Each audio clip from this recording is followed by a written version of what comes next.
আসসালামু আলাইকুম। আজ আমরা আরবি কিছু সবজির নাম জানি। যারা সৌদি আরবে পুরাতন আছেন তারা তো জানেন, যারা নতুন আছেন তাদের জন্য এটা হচ্ছে ফিলফিল রুমি। ঠিক আছে, ফিলফিল রুমি। আর টমেটোরে আরবিরা বলে টমেটোম।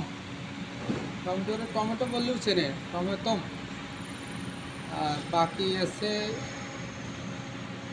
খিয়ার, শশারে কয় খিয়ার, খিয়ার খিয়ার বললে চেনে। একটা চেয়ার অনেক সুন্দর করে সাজানো নাচতে বসে।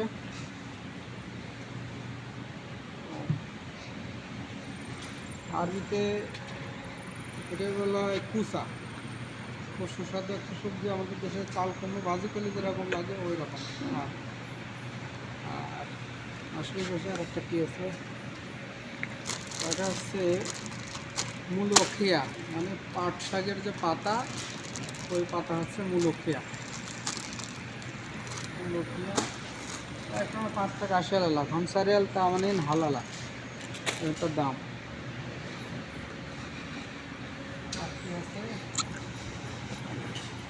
ভেন্ডি। ভেন্ডিরে আরবিতে বলা হয় বামিয়া।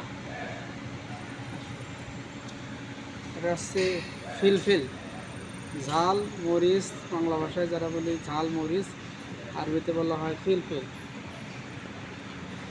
আর এরপরে তো আরও অনেক সবজি আছে, কাটো।